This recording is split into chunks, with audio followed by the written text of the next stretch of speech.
seen the different interrupts, and in this interrupt we have seen the programming of the timer interrupt, how the timer interrupts are programmed, that we have seen. Then also we have seen the external interrupt, how these external interrupts are programmed. Okay, so in the last lecture we have seen the programming of external interrupt. So in external interrupt there are two interrupts, external interrupt 0 and external interrupt 1. So port 3.2 and port 3.3, these are two external interrupts which are called as external interrupt 0 and external interrupt 1. Okay, and here we have seen the programming of these two interrupts. Now here what we have seen, we have taken the switches and the LEDs. So port 0 and port 1 we have taken as the LEDs. Okay, so here we have interfaced LED 1 or red LED to port 0 and LED, green LED for port 1, and these two ports are enabled, or these two LEDs are turned on when the switch which are interfaced to port 3.2 and port 3.3 are turned on. That means here it is SW0 and SW1. When the interrupt which is generated at port 3.2, if it is enabled, then the red LEDs are turned on, and port 3.3, when this is enabled, then green LEDs are turned on. Okay, so it turned on for some time and again it will get disabled. Now here if we see one more thing, that if we want to make the combination of interrupts in such a way that the external interrupt is enabled, okay, and during the execution of external interrupt, let's assume we are serving the ISR. So within the ISR we can also use the another interrupt to be generated. So here we can use timer interrupts so that the particular LEDs will get turned on. Okay, so here in that case what we have done, here when the particular interrupt is getting enabled, we have provided a delay by using the register R0. So we have put the data FF into the R0 and we are checking this, or we are decrementing the R0. Okay, and when this R0 becomes 0, then the LEDs are turned off. Okay. Now in this last program here, what we have done here, there was one mistake. So in this program here, what we have done, when we are executing the program here, we have done a small mistake, that when the port 1 here it is turned on, then we are providing the delay. In the second case here, what we have done, we have returned this port 2.0 before this decrementing.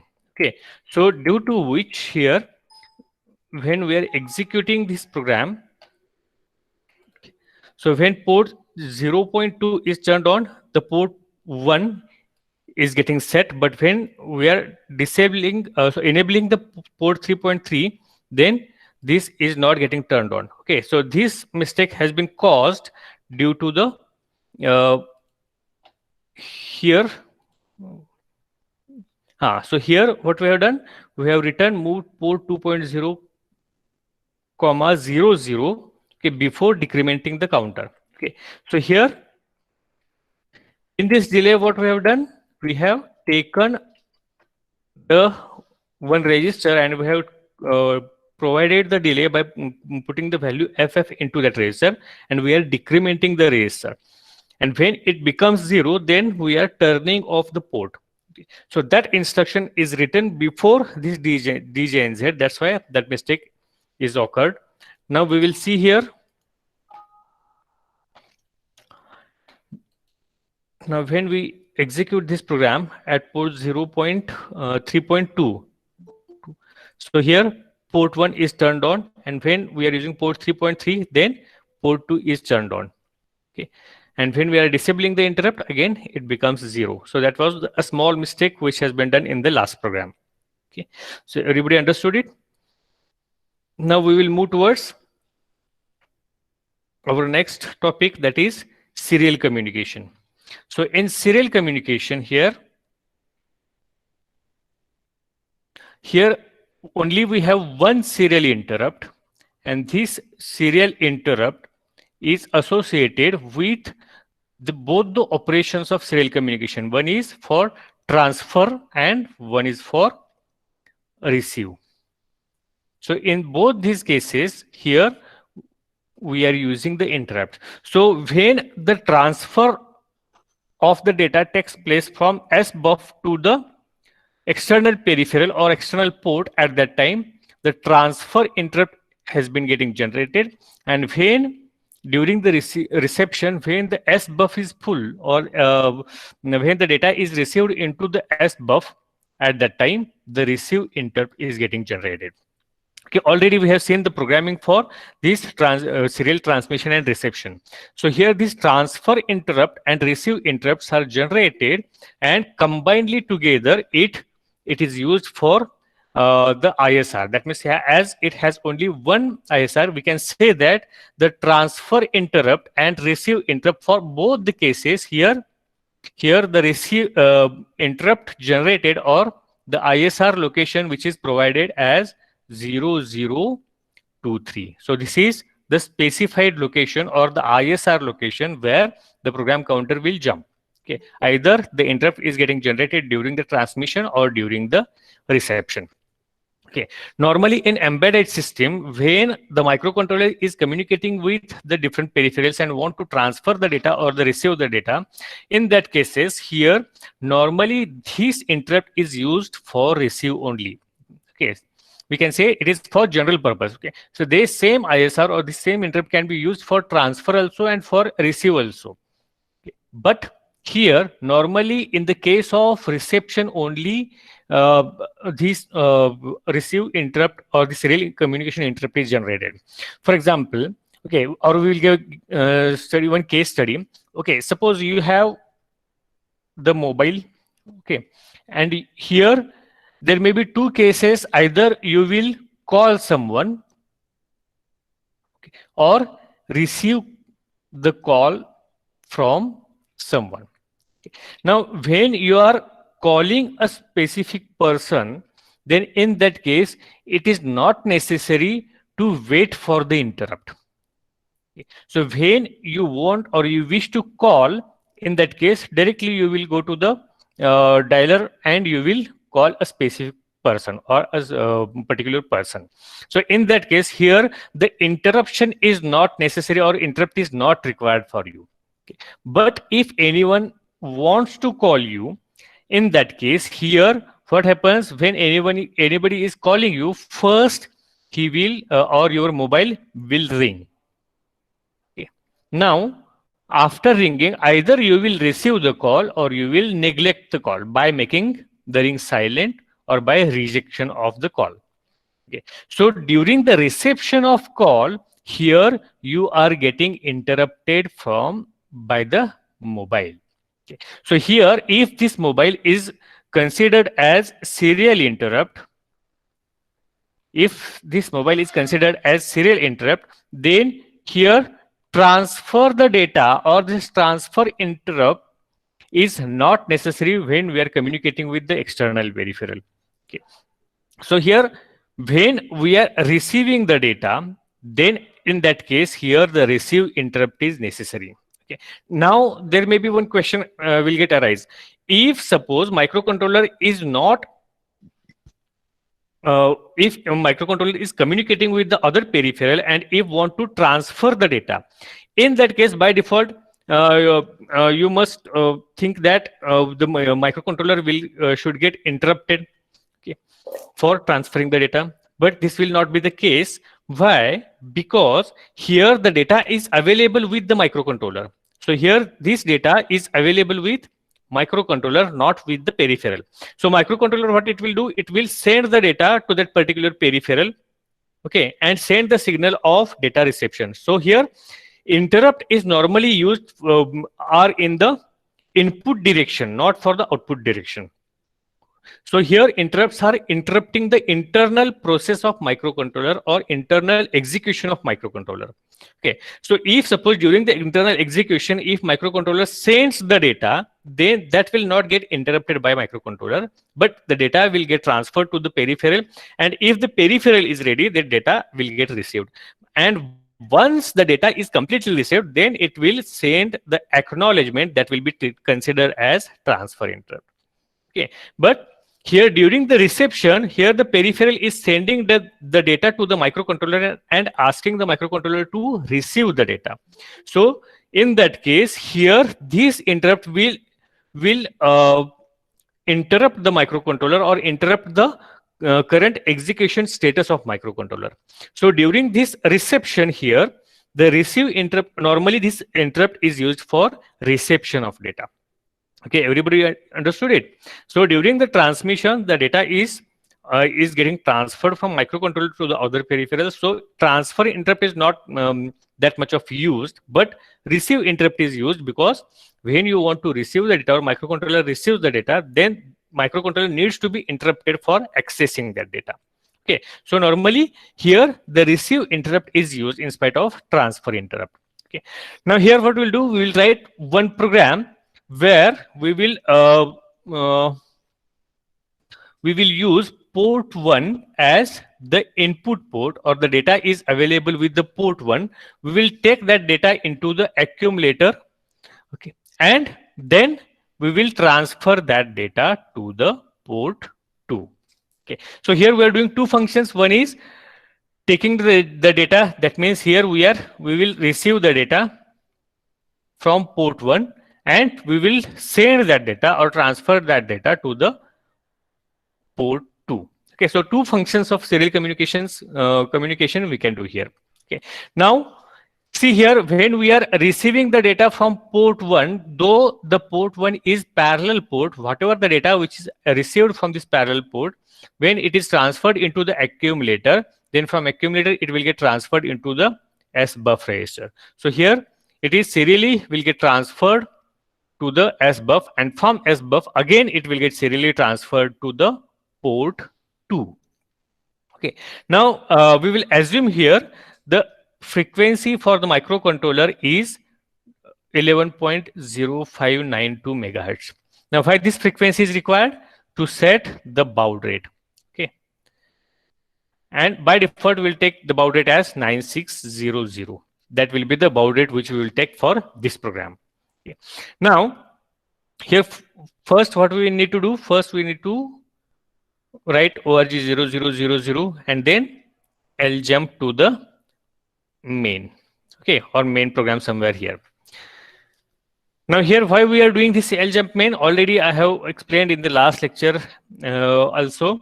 So here the ISRs are available from 0003 onwards up to 0023. So here we need to skip that locations. So that's why we will jump to the main program. Okay, then also here we will initiate the ISR location of the serial interrupt, that is 0023H. Okay, and here also what we'll do, we will write ljump to the serial ISR. Okay, or here only we will write the serial only, okay, as a label. Okay, now keep in mind why we are doing it. Though here at this org 00023, here from this location only we have 8 bytes of space, okay, for ISR. So this much of space, let's say up to 002B. So this space is required to write the ISR of the serial communication. Now, in the previous lecture also I have explained to you, if this space is not sufficient to write the ISR, then what the programmer can do, programmer can jump from this location to the another location. Okay, here it will write the program. Let's assume 0100 location. So here it will write this program, and After completion of this program, it will return back to the ISR, and from ISR it will return back to the main program. Or in spite of returning to the ISR, again here if we write the return from interrupt, then also it will jump to the main program. Okay, so in this case here, what we need to do, we need to jump from the ISR location 0023 to the other location where we can write the program. Okay, when the space provided for this ISR is not sufficient. If the space is sufficient, we can easily write here. So in this timer programming also, and for external programming also, what we have done, we have only complemented the port. Okay, let's say port 1.1. Only we have complemented the port pin, and then we have returned to the main program. Right. So only two instructions we are writing into this ISR location during the timer interrupts. So in this case here, the space required to write the ISR is very low. Okay, so here this line or this ISR we can provide into this 8 bytes of space. But if suppose we have more number of lines, then this 8 byte space is not sufficient. So in that case, we need to jump to the another location. So here also we have written ljump serially. Okay, so we will write here from start. First one will be org 0000h, then ljump to the main. Okay.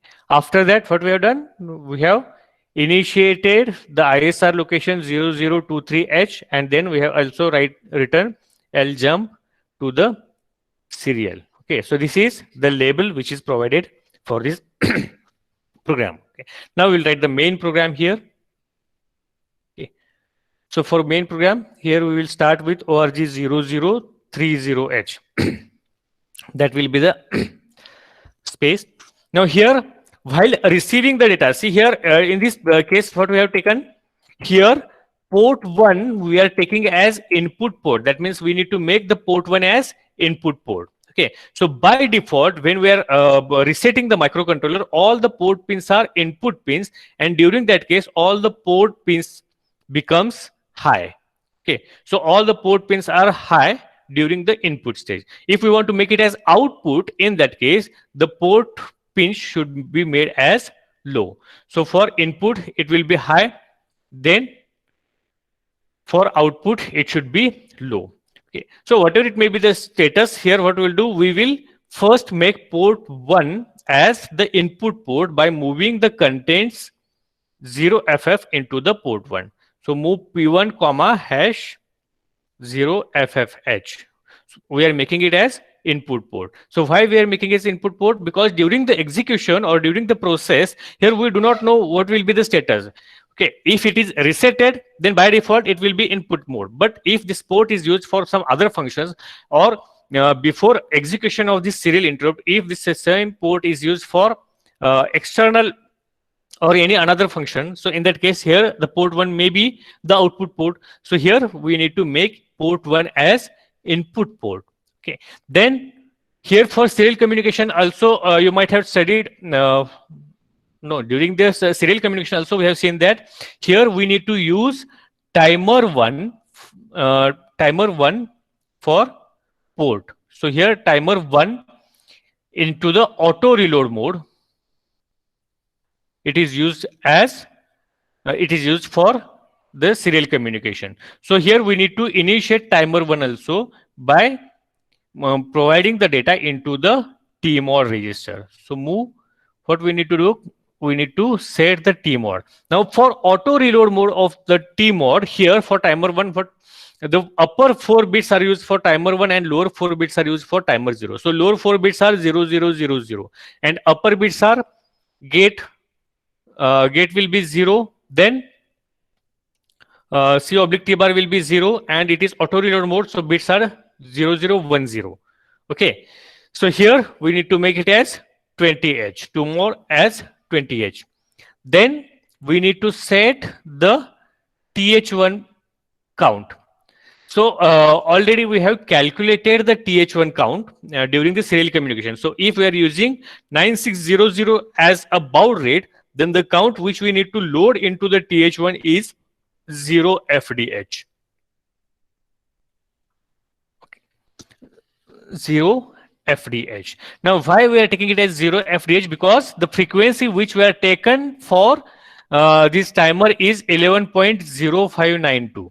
So, if this frequency is changed to 22 megahertz or some 24 megahertz, so in that case, here this count is getting changed. Okay, so this query is arised during the serial communication program which we have written. So here, depending upon the frequency of the microcontroller, the count is getting changed. Okay, so by default, when we are calculating the count with 11.0592 megahertz, here the baud rate, the count which we need to load into the TH1 will be 0 FDH. Okay, then here after setting the TMOD and TH1 or the timer register, also we need to set the SCON register. Okay, so it is serial communication or serial communication control register. And here for the serial communication, we are using it as receive enabled bit. So here we are using it as 50H. Okay, so if we are using it as transferring and receiving here, if we are enabled the receive enable bit, then the count becomes 50. If you are not disabling it, the count becomes 40. Already this also we have seen, or how this SCON is set, that also we have seen during the serial communication. Okay, so this is the initial setting of the control register. Now one more thing, here we are using it with the serial interrupt. So we need to set the IE register also. So here we need to set IE register. Now if we see the status of IE register, here the D7 bit is enable all, so that bit will be 0. Then 2 bits are reserved or not used for 8051, so these are becomes 0 0. Okay, now for serial interrupt, here this bit becomes 1, and all other interrupts, timer interrupts and external interrupts, we are making it as 0 0. Okay, so we will write it as 0 0 0 0. So the count will become 8 plus 1 9, so 90H. So here in IE we need to put 90H. Okay, now here what we'll do, we will start the timer with set B TR1. So here this timer will get started and the data will get transferred to the data will get received to the particular from port to the accumulator. So here to take or to access the data from port, here we need to write the instruction move A comma P1. So the data is available with the port 1, as it is the input ports. The data will get received into the accumulator, and from accumulator we will transfer the data to the SBUF. So here we will write the next instruction as move SBUF comma A. So the data from accumulator will get shifted or will get transferred to the S buffer. Similarly, we will transfer the same data to the port 2 also. Okay. Now, why we are doing it? Have you understood? So here, what we have done, the data from port 1 is taken into the accumulator, and at the same time, the data is transferred to the port 2 by making port 2 as output port. Okay. So here, the data is getting transferred to the port 2, and here, what we'll do, we will keep this program into the loop. Okay. So what is the loop here? Accessing the data from port 1 and sending the data to the S buffer or to the port 2. Okay. Now, here we have also, this is the main program where we have initiated the port 1, TMOD, TH, SCON and IE for interrupt. So we have only set the control word formats, and after that we have started a timer. So whatever the data which is available from port 1, that will get received to the accumulator and will get transferred to the S buffer. At the same time, it is getting transferred to the port 2. Okay.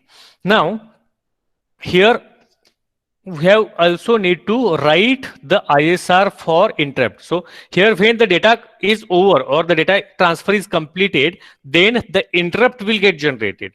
Okay, and that interrupt needs to be served. So it will shift to the ISR location. So for we need to write the program for ISR location also. So here we will write the program to the location 0100H. Okay.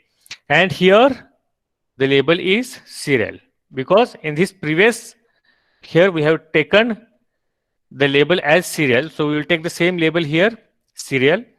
And then here we will check the status of the TI bit.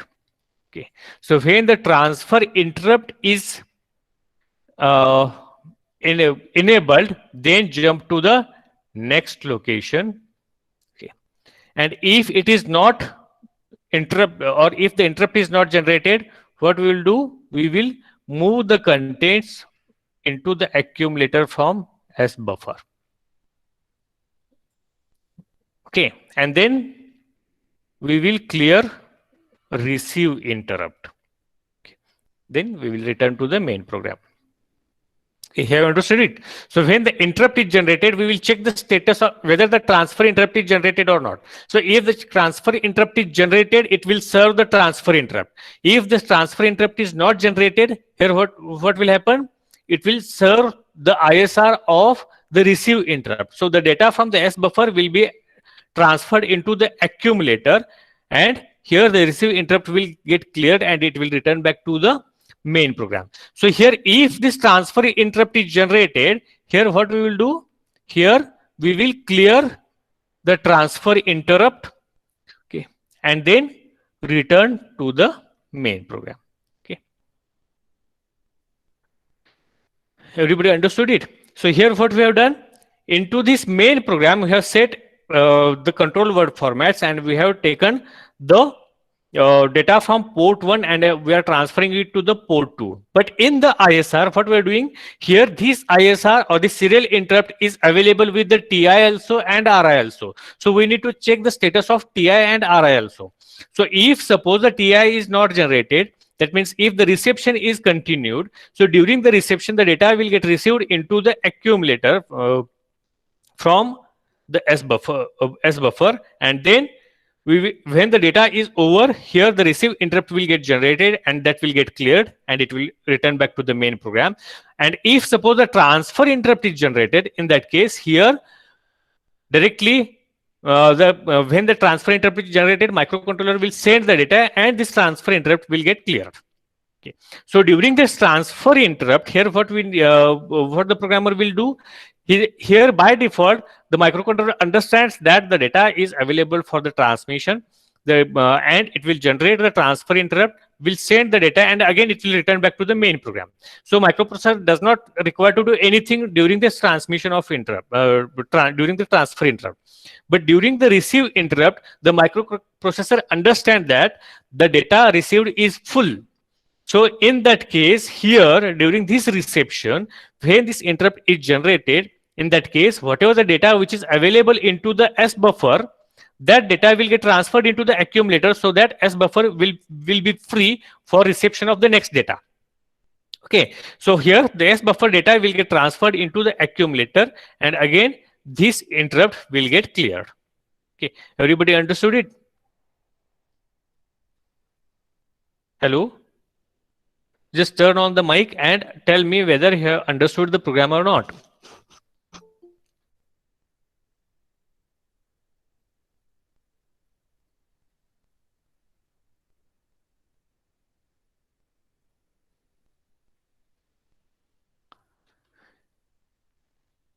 Hello, everyone.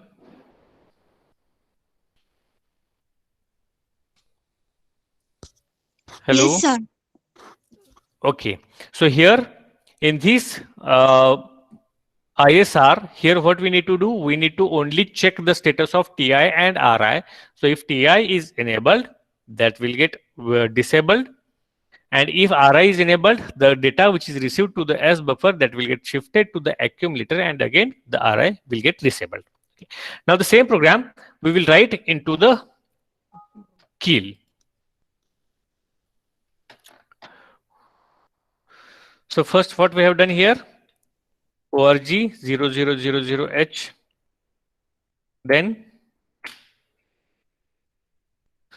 I'll jump to the main After that, org 0023H.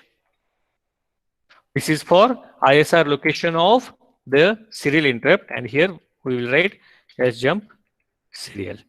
Okay.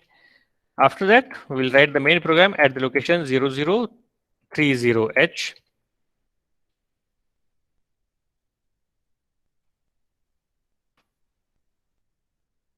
Here first move port 1 comma hash 0FFH. So we are making port 1 as input port. Then the next is move tmod comma hash 020H. That is, we are setting timer 1 in auto reload mode. Then move th1 comma hash 0fdh to make the baud rate as 9600.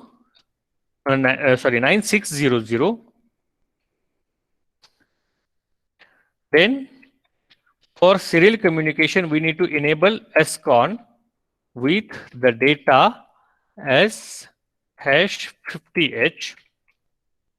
So here we have taken or selected the mode and we have enabled the receive. Then move IE to enable the interrupt, comma hash 90H.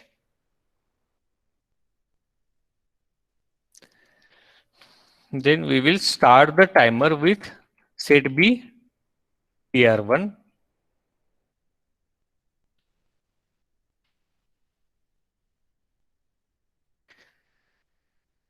Then we will take the data from port 1 to the accumulator. Sorry. So here to access the data to the accumulator from port 1, so move A comma P1. Then we will shift that content into the sbuff from the accumulator. So move sbuff comma A and then move port 2 comma A. So the same data is also transferred to the port 2 also. And sjump back. Okay. So we will give this sjump back to this location because it will remain into this continuous process. So this is the main program.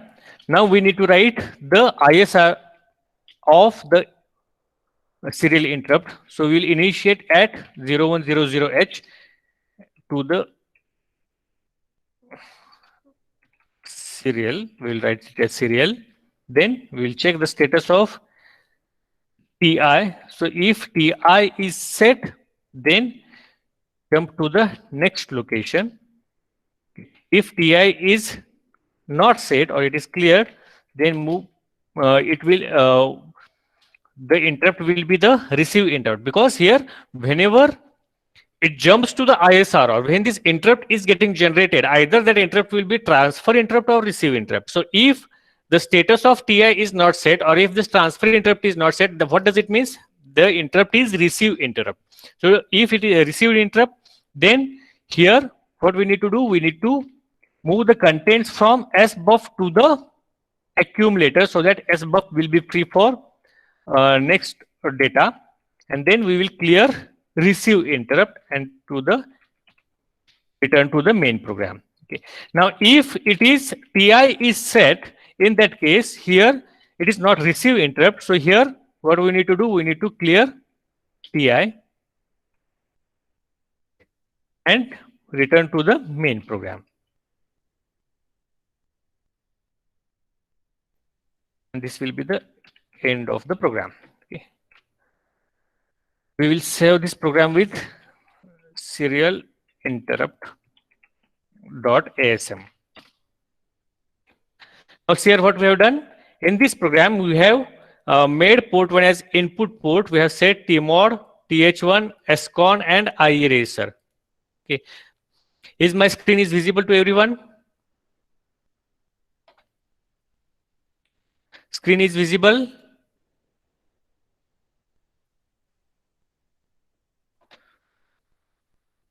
Okay. So here All the control word formats are set into the main program, and only we have started the timer, and the data which is received at port 1, that will get transferred to the accumulator and to the from accumulator to the S buffer, and then also the same contents are transferred to the port 2 also. Okay, so during this case, if the interrupt is generated, then it will jump to the ISR location. So there are, for both the transfer interrupt and receive interrupt, also the same interrupt is used. So here it will check the state condition for transfer interrupt. So if transfer interrupt is generated, then this transfer interrupt will get served here. If the transfer interrupt is not generated, what does it mean? As it is program counter is shifted to the ISR location, and if the transfer interrupt is not generated, what does it means? Here the interrupt is receive interrupt. So here whatever the data which is available into the S buffer, that will get transferred into the accumulator, and then the receive interrupt is cleared. Okay, so this is the program. So we will just check here.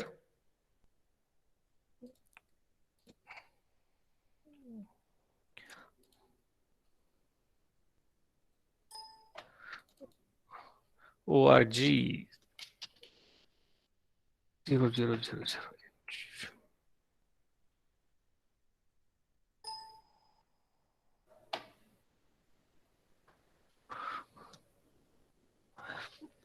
sbuff,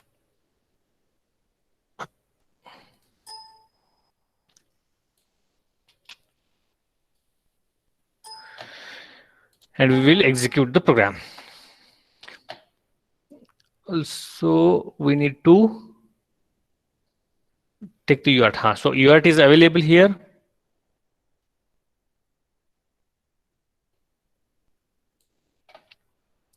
We'll run the program. Now here the data is getting enabled from port 1. So here we'll change the data. See here, whatever changes which we are doing here, the same changes are available here also. Okay, and what has been done here?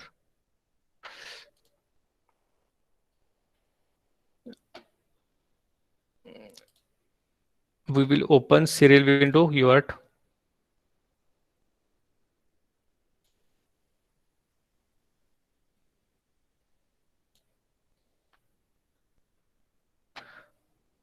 Okay, so when we run this program, here we will check or we will open the register window also.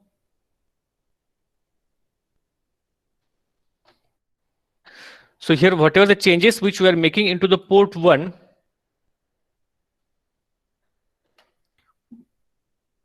the same changes are available in port 2 also. So the data is received from port 1 and that will get transferred to the port 2. Okay. See here, everybody understood it? Now here if we want to send the data,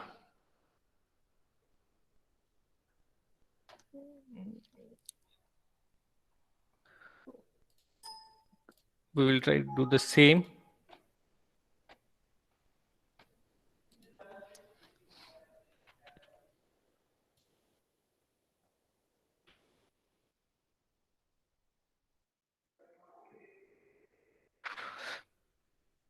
Here when we run it, and when as port 1 is input port, so whatever the data which is received from port 1, that is getting shifted to the port 2 also. So here if we are making any changes, the same changes are appeared in port 2 also, because here from port 1 the data is received into the accumulator and it is transferred to the port 2.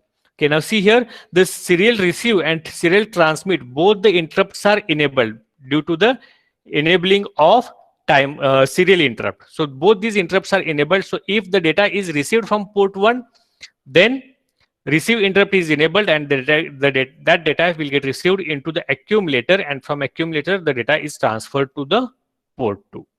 Okay. So everybody understood it? Everybody understood the program?